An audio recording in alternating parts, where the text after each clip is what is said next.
አዎ መብራን ትሰማኛለች።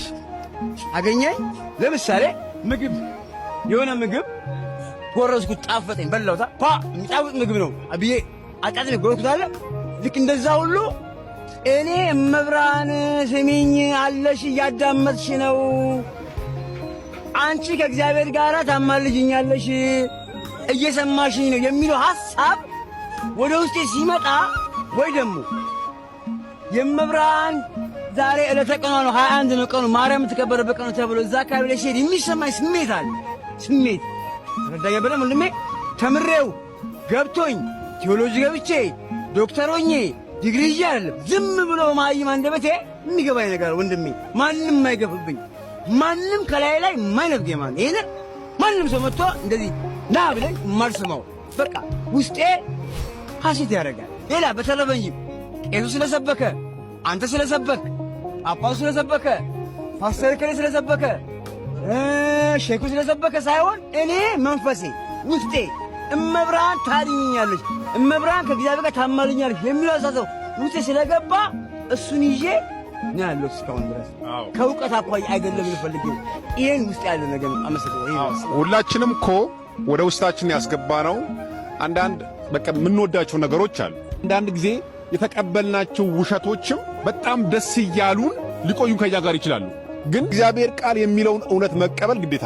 የእግዚአብሔር ቃል የሚለው አዳኝ አንድ ነው የሚለው። ብዙ አዳኝ አለ አይልም። መሲሁ ኢየሱስ ክርስቶስ ነው ከድንግል ማርያም የተወለደው፣ መስቀል ላይ የተሰቀለው፣ ለኃጢአተኞች ኃጢአት ቤዛ የሆነው፣ የተሰወው፣ የሞተው፣ የተነሳው እሱ ብቻ ነው ይላል። እሱ ብቻ ነው ከሙታን የተነሳው። ለምሳሌ ገብቷል። ብጽዕት ድንግል ማርያም እሱ እናት ነች፣ የሚወዳት እናቱ ነች። ሞትን አሸንፋ ተነስታለች የሚል የመጽሐፍ ቅዱስ ክፍል የለም።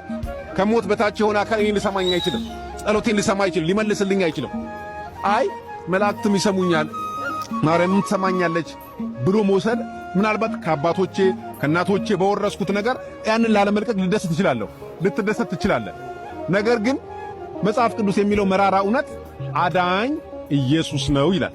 ጸጋን የተመላሽ ሆይ ብሏታል። ጸጋን የትኛው ጸጋ? ጸጋ ሐዋርያት ይጎልባታልና፣ ጸጋ ነቢያት ይጎልባታልና፣ ጸጋ መላእክት ይጎልባታል። ጸጋ ሁሉ ያላት ስለሆነች መስጠትም ይቻላታልና ትሰጣለች።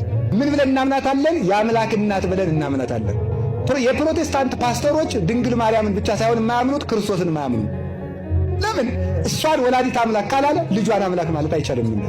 ስለዚህ ተመልከቱ፣ ወላዲት አምላክ መሆናችሁን እመኑባት፣ እናምናታለን። ወላዲት አምላክ መሆኗ ማማለድ እንደምትችል እናምንባታል። ለምን? በእግዚአብሔር ዘንድ ፍጹም ባለሟልነት አላትና። የልጇን አስታራቂነት አትነጥቅም። ልጇ በዕለተ ዓርብ ወዳደረገው ተመልከቱ። እሞ በልዮ ተመልከቱ በእንቲአዬ ለፍሬ ከርስኪ እብኖዲ አንቺ እናቴ ቅድስት ድንግል ማርያም ሆይ ለማኅፀንሽ ፍሬ ካለ ሁሉ ጌታ ለሆነው ልጅሽ እንዲህ በይው እንዲህ በይው። ምን ልበለው?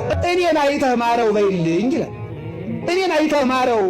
አንተን ስላዘለ ጀርባዬ ስለታቀፉ እጆች ስለሳሙ ከንፈሮች ስለወሰነችው ማኅፀኔ ስላነቡ ዓይኖች ማር ብትለው። እርቅን የሚወድ እግዚአብሔር እናቱን ይጠላታል እንዴ? እርቅን የሚወድ እግዚአብሔር እስከ ቀዝቃዛ ወርዶ ምን ዋቀስ የሚል እግዚአብሔር በእናቱ ቢለመን እንዴ ይላልን? የኃጢአተኞች መሥዋዕት አስጸያፊ ነው ይላልና መጽሐፈ ምሳሌ ላይ። እሷ ብትለምነው ከእኛ ይልቅ ልጇ እንደሚሰማ እናምናለን። ግን አውቀው ይቀላቀሉትና የእመቤታችንን ምልጃ ከዕለተ ዓርብ የክርስቶስ ማዳን ጋር ቀላቅለው የሚያድን እግዚአብሔር ነው ብለው ደግሞ ለመቀላቀል ይሞክራል። ወደ ልጇ ማዳን ታደርሰናለች ነው እኛ ያለው። ወደ ልጇ ድነት ታደርሰናለች። ከልጇ ለመድረስ መርታ ታደርሰናለች። ልጇ በራሱ ያደርሰና ከተባለ ሐዋርያት ወደ እሱ እንዲያደርሱ ለስብከት ባልተላኩ ነበረ። ሐዋርያት ወደ እሱ እንዲያደርሱ ለስብከት እንደላከ እናቱንም አንድ ወደ እሱ የሚስብበት ገመዱ ናት። ሀብለ ምሕረት እንተ ብኪ ይስብ እግዚአብሔር ኩሉ ዓለም ሀቤሁ ይላል ደረሰ። ዓለምን ሁሉ ወደ ራሱ የሚስብበት የምሕረት ገመድ አንቺ ነሽ ነው የሚላል። ጎበዝ ሰው ከጉድጓድ ወድቆ ጫፉን ያዝና ልሳብ ቢሉት እምቢ የሚል ጅል አለ? እግዚአብሔር በእናቴ ልሳባችሁ ቢል እምቢ ይባላል? በምንም ይስበን። በእናቱ ገመድነት በወንጌል ገመድነት ይስበናል። ኦ መስገርት ገሪፍ እንተ ተወደይኩ ውስተ ባሕረ ዓለም ዋስተጋባይኪ ኩሎሙ ዘመደ አሳት ዘውቶሙ መሃይምናን። በዓለም ሁሉ የተዘረጋሽ መረብ ዓሣዎችን ሁሉ የሰበሰብሽ ልጅሽ ወደ ዓለም ባሕር ወደ ተባለው ዓለም የዘረጋሽ መረብ ዓሣዎችን ሁሉ የሰበሰብሽ መረብ ከክርስቶስ የተገኘሽ መረብ አንቺ ነሽ። ዓሣውን ሁሉ ሰበሰብሽ። እነዚህ ምእመናን ናቸው።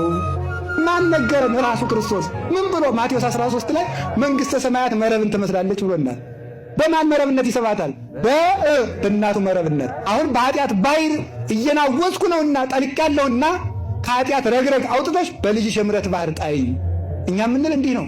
እግዚአብሔር የሚስበን በሷ ነው። ከዚህ የተነሳ እመቤታችን ምንድናት? ለእናምናት አለን። እምናምናት ወላዲተ አምላክነቷን አማላጅነቷን እናምነዋለን። አንድ ከማን ጋር ነው የምታሳርገን? ከልጇ ጋር። ሁለተኛ መድኃኒታችሁ ናትና እመኑባት ይላል።